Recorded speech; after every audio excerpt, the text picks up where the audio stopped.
चलिए अब आते हैं केस सिनेरियो नंबर 19 पे। फर्स्ट क्वेश्चन है, determine the services on which company is liable to pay tax under RCM. मतलब कौन कौन सी सर्विसेज है जिसमें कंपनी को आरसीएम के अंडर जीएसटी पे करना रहेगा।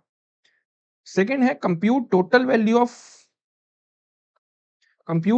Of exempt supply provided by KBC insurance limited for the month of May महीने में केबीसी इंश्योरेंस कंपनी में कौन कौन कितने वैल्यू की एग्जाम सप्लाई दी हुई है। Compute value of taxable supply made by KBC insurance limited for the month of May महीने में केबीसी इंश्योरेंस कंपनी ने कौन कौन सी नहीं कितनी अमाउंट की टैक्सेबल वैल्यू की सर्विस दी हुई है। Determine the amount of ITC that can be claimed by KBC. ठीक है।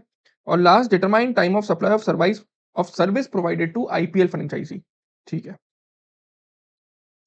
KBC limited KBC insurance limited एक इंश्योरेंस कंपनी है जो कि लाइफ एंड नॉन लाइफ दोनों ही प्रोडक्ट्स इंडिया में बेचती है, मतलब लाइफ इंश्योरेंस भी और जनरल इंश्योरेंस भी। कंपनी ये बिजनेस पिछले 3 सालों से कर रही है with the approval of IRDA. IRDA मतलब इंश्योरेंस की जो रेगुलेटरी बॉडी होती है वो। केबीसी इंश्योरेंस लिमिटेड उसका बिजनेस सिक्योर करती है थ्रू वेरियस इंश्योरेंस एजेंट्स। हमने आरसीएम में पढ़ा है इंश्योरेंस एजेंट्स। और ये एजेंट्स इसमें इंडिविजुअल भी है, फर्म भी है, एलएलपी भी है, प्राइवेट लिमिटेड कंपनी भी है। और ये सारे ही एजेंट्स इंश्योरेंस एक्ट के अंडर लाइसेंस्ड है। ठीक है। तो इस पैराग्राफ में तो बात हुई है इंश्योरेंस एजेंट्स की। अब मैं आप लोगों को याद दिला दूं, इंश्योरेंस एजेंट्स आरसीएम के अंडर आता है। ठीक है। कंपनी ने एक और सर्विस ली है, renting of motor vehicle for its employees in pan India through RR travel private limited, जहां पे की कॉस्ट ऑफ फ्यूल जो है वो कंसिडरेशन में चार्ज है। ये जो सर्विस प्रोवाइडर है कौन, आरआर ट्रेवल प्राइवेट लिमिटेड, ये सामने से 5% जीएसटी चार्ज करके देता है एंड इन्फॉर्म द कंपनी। और ये कंपनी को इसने इन्फॉर्म कर दिया कि भाई मैं अपना आईटीसी खुद क्लेम करूंगा और मैं 5% जीएसटी खुद चार्ज करके तुम्हें बिल दूंगा। ठीक है। अब ये जो रेंटिंग ऑफ मोटर व्हीकल है ना, ये भी आरसीएम में है, बट इसमें ऑप्शन है। सर सप्लायर खुद चाहे तो वो खुद भी चार्ज कर सकता है, और यदि उसको चार्ज नहीं करना तो रिसिपिएंट आरसीएम में पे करेगा। अब इस केस में आरआर ट्रेवल खुद 5% चार्ज कर रहा है ना। तो इस केस में आपका इस पे आरसीएम नहीं आएगा। ठीक है। Determine the services on which company is liable to pay tax under reverse charge. तो सिर्फ इंश्योरेंस एजेंट्स वाली सर्विसेज पे ही आरसीएम आएगा। अब चलते हैं आगे। केबीसी इंश्योरेंस लिमिटेड ने कुछ इंश्योरेंस बिजनेस सर्विसेज दी मई महीने में। इससे रिलेटेड दो क्वेश्चन है, एक exam total value of exempt supply देना और टोटल वैल्यू ऑफ टैक्सेबल। अब एक एक पढ़ते हैं और अपन निकालते हैं कि ये एग्जाम है या टैक्सेबल। अब देखो मुझे ना एक चीज समझती है, इतने सारे एग्जाम्पशंस में हमें एक एक याद करना टफ होता है और बहुत बार हम याद नहीं कर पाते हैं। तो एमसीक्यू ना एक एक अच्छा आपके पास मौका है कि यहाँ आप आपका यदि इंश्योरेंस वाला पॉइंट अच्छे से नहीं आपको याद है तो यहां से आप कुछ पॉइंट्स तो याद कर सकते हो। ठीक है। प्रीमियम रिसीव्ड ऑन प्रधानमंत्री जनधन योजना।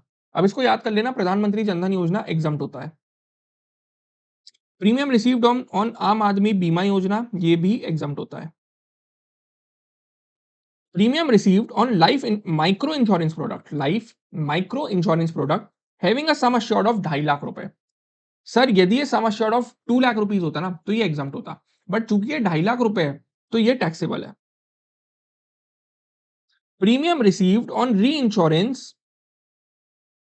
Of group personal accident policy for self employed women, ये भी एग्जम्प्ट होता है। इसके बाद नेक्स्ट की बात करें, premium received on fire and special peril policy of various business unit, ये टैक्सेबल होता है। और मनी बैक पॉलिसीज, ये भी टैक्सेबल होता है। तो जहां पे भी प्रधानमंत्री जनधन योजना, आम आदमी बीमा योजना, ये जो भी ऐसे नाम होते हैं ना, ये तो जनरली एग्जाम्स होते हैं। ठीक है। इसके अलावा लाइफ माइक्रो इंश्योरेंस पॉलिसी, आप इसको भी याद रखना, यदि सम अश्योर्ड 2 लाख तक है तो ये भी एग्जाम्ट होता है। ठीक है। इसके अलावा सेल्फ एम्प्लॉयड वुमेन के लिए जो ग्रुप पर्सनल एक्सीडेंट पॉलिसी है वो भी एग्जाम्ट होता है। ठीक है। तो अब एग्जाम की वैल्यू कितनी है, 5 lakh plus 3 lakh plus 1 lakh, 9 lakh rupees exempt supply for the month of May, 9 lakh. Taxable 4 lakh plus 7 lakh plus 12 lakh, 23 lakh rupees taxable supply में। ठीक है। अब determine the amount of ITC that can B claim, चलो इसके लिए आगे पढ़ना पड़ेगा। केबीसी इंश्योरेंस लिमिटेड ने एक प्रपोजल आया पैंडेमिक इंश्योरेंस के लिए आईपीएल मैचेस में। मतलब कि आईपीएल के जब मैचेस होते हैं तब कोई पैंडेमिक आए, उसके लिए केबीसी इंश्योरेंस कंपनी के पास आईपीएल का एक प्रपोजल आया कि भाई हमें पैंडेमिक इंश्योरेंस करके दो।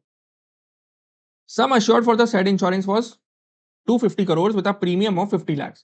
मतलब 50 लाख का प्रीमियम पे करेंगे, 250 करोड़ का आपका कवर बनेगा। कंपनी ने पॉलिसी इशू करी 1 जुलाई को, इनवॉइस इशू हुआ 5 अगस्त को और प्रीमियम रिसीव हुआ 14 अगस्त को। इसको नोट कर लेते हैं। कंपनी ने पॉलिसी कब इशू करी? 1 जुलाई को। इनवॉइस कब बना? 5 अगस्त को। और प्रीमियम कब रिसीव हुआ? 14 अगस्त को। ठीक है। इससे टाइम ऑफ सप्लाई का क्वेश्चन था एक। Time of supply of service provided to IPL franchise. चलो निकाल लेते हैं ना, क्योंकि फिर हम नेक्स्ट पॉइंट पे चले जाएंगे। हाँ, फिर हम नेक्स्ट पॉइंट पे चले जाएंगे। मैंने आपको एक बात बताया था, सप्लाई ऑफ सर्विस के केस में टाइम ऑफ सप्लाई क्या होता है? ये चीज डिपेंड करती है कि invoice with in time limit issue हुआ है या नहीं। ठीक है, ये देखने के लिए हम चले जाते हैं सेक्शन 31 इनवॉइस इशुएंस पे। इनवॉइस इशुएंस की टाइम लिमिट क्या होती है सर्विस के केस में? सर आपने जिस दिन सर्विस दी है वहां से आगे 30 डेज के अंदर अंदर आपको करना पड़ता है।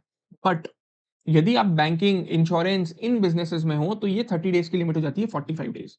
मतलब मान लो मैंने सप्लाई ऑफ सर्विस आज के दिन दी है, तो या तो आप आज तक कभी भी इनवॉइस बना दो, नहीं तो आज के बाद मैक्सिमम 45 डेज के अंदर आपको इनवॉइस बनाना है। अब केबीसी इंश्योरेंस ने पॉलिसी इशू कर दी 1 जुलाई को। इनवॉइस कब तक बनना चाहिए? 1 जुलाई से आगे 45 डेज तक। क्या इनवॉइस 45 डेज तक बना है? विद इन 45 डेज बना है? हाँ। तो यदि इनवॉइस विद इन टाइम बना है एज पर सेक्शन 31, तो टाइम ऑफ सप्लाई क्या होता है? डेट ऑफ इनवॉइस और date of payment whichever is earlier. तो यहां टीओएस हो जाएगा 5 अगस्त। क्लियर? तो टाइम ऑफ सप्लाई हो जाएगा 5 अगस्त। अब आते हैं लास्ट क्वेश्चन पे, amount of ITC. KBC insurance limited ने कुछ सप्लाईज रिसीव करी हैं मई मंथ में, और अब सप्लाईज रिसीव करी है तो जीएसटी भी पे किया होगा, तो उसकी details. GST paid on purchase of car for use of managing director 5 lakh. ये तो ब्लॉक्ड है एज पर सेक्शन 17(5).